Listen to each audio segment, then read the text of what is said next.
Modern Mario Kart games have insane hype on every release, and with Mario Kart 8 being the single best-selling game on the Nintendo Switch, like, how did that even happen? What makes this game series so much more popular than everything else on Nintendo consoles, and why have people kept playing these games for over 30 years? Well, with Mario Kart 9 just around the corner, I thought this would be the perfect time to talk about this topic and discuss why you'll never quit these friendship-breaking masterpieces, no matter how much they change between games, even if those changes are kind of bizarre at times. Let's be honest with ourselves. The primary reason why you continue to play Mario Kart is that you like casual racing games, and there's kind of just no other big competition left.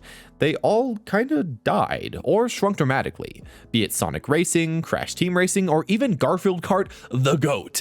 At this point, Mario Kart just kind of won. So if you like these types of games, you will be playing Mario Kart. The question is, why? And how did Mario Kart pull so far ahead? Well, I think Mario Kart just has so many advantages, pushing it well above the rest to make it last to this point. From an insane track list that grows at every single iteration of the game, to great kart customization, depending on the game, to top-notch music. But what I think really pushes this past all the competition is that Mario Kart simply has the most perfected driving out of any kart racer, and it just feels great to play Mario Kart. Nintendo has had years upon years of trial and error with this series, pushing it to perfection over that time. Because, let's be honest with ourselves.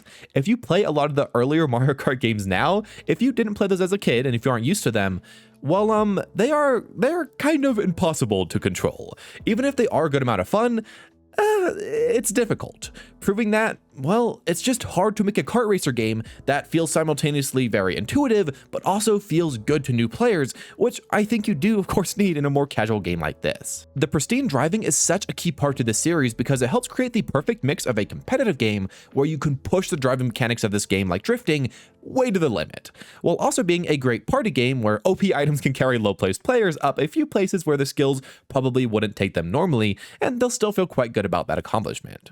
I think Mario Kart has just enough skill to make it feel satisfying enough to put in time, to get better, because then you will win a decent amount more often.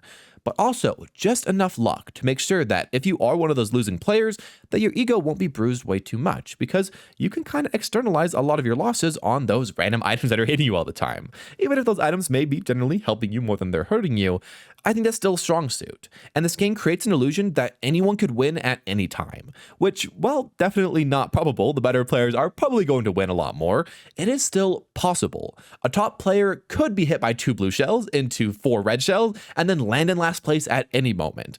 And I think this keeps all the players engaged, even if it's just to see the best players downfall every game. As a Mario Kart enjoyer, I appreciate this, as it means that I can bring this game out anytime, anywhere, and people will probably have fun playing with me. Sure, some may need the auto driving or may need to pull out the motion controls, but the game will be fun for me and for them. And with its very simple control scheme, you can kind of just pull Mario Kart off the shelf and teach it to anyone or remember it for yourself in under 30 seconds, giving it another big reason to why you won't quit the game. It's just so convenient to play.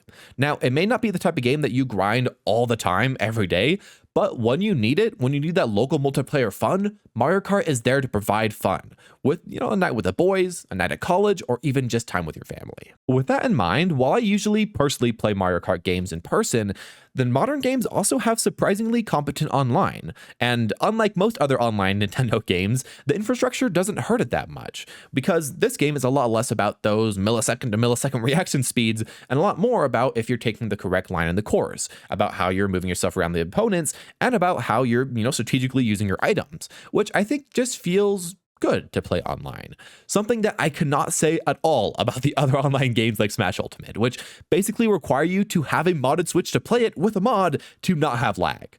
But with Mario Kart, yeah, it just feels good out of the box and is a lot less frustrating to play online, meaning that if you like this game, you can grind it. And you probably won't quit this game from that stupid input delay that's ruining every game, because it won't completely ruin Mario Kart. In my opinion, multiplayer has probably been the main reason for this series' continued success.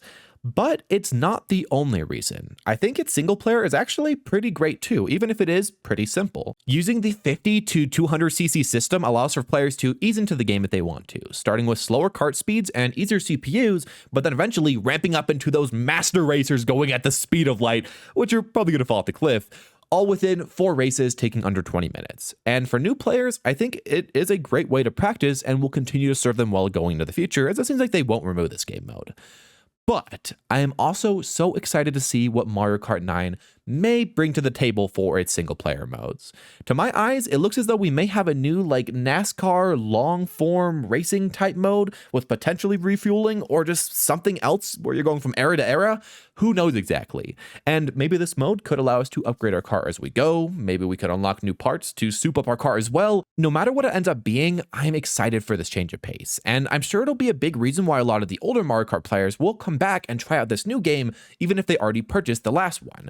Even if that last game did definitely have a lot more content. Speaking of content, all of these games have a great amount of it. But if you're looking at the most content in any game, Mario Kart 8 had just an insane amount of it. And while I'm sure that 9 will have less because, it isn't necessarily being built off of a previous game like 8 was to 8 Deluxe, the game will still expand its content over time with DLC like 8 did, which is awesome because let's be real, Mario Kart 8's team did quite great with the DLC, giving a huge variety of old beloved maps, quite a good touch up, while also trying out new ones with new concepts, and of course including those crappy phone maps, which maybe we could have done without, but we're still there. Either way, the DLC in games like this, I think will always bring us back because we simply want to know how those new maps feel. What's new, what looks cool, what we can try out, and considering how much money Mario Kart 8 made with its map packs, well, I would be very surprised if any future game stopped. A part of those DLCs was characters, and at this point I should also mention the series' large character variety and customization. And I will be honest here, I think I did like it a lot more in the older games, where a lot of your choices seemed to matter quite a bit more, from what items you got in Double Dash to the cart size you had in Wii and in a lot of the older games. But, I get it. The older games do become a lot less balanced based off your characters because some options and some combinations are simply way worse. And in our current system, players do get to have a generally pretty similar power level to, no matter what they decide on.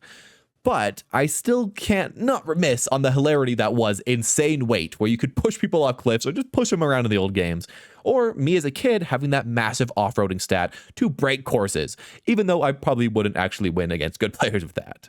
Even so, I think that trying out new characters is always a good time in Mario Kart, and having your favorite ones be added in as a DLC, well, that's a good enough reason to come back to. Since we're already on the topic of balance, I'll also say that if you are into that more competitive side of Mario Kart, which isn't as many players as the casual side, but still a good chunk, especially, later on into every game's life cycle, the newer games are probably the best time in history to play Mario Kart because there actually are balance updates in the game now, trying to make sure that everyone is not using the same kart all the time. Now, of course, some people will still figure out kind of the best options after a week or two, but it's still cool to have every once in a while different people trying out different carts because people don't exactly know what's great. And I think that's fun, especially if you're kind of bored of what's been good for a long time. Either way, I'm going to say that these games are always fun to just play off meta characters with as well. And that is usually what I end up trying to do, playing the game the way that I want to play it, even if it means that I'm surrounded by a wall of Waluigi on Wiggler, even if it is definitely a bit more of a challenge. A different type of challenge I also have to mention about these games are the time trials, which, again, not for everyone, are for quite a few players. And basically what these are is just a in-game speedrunning minigame.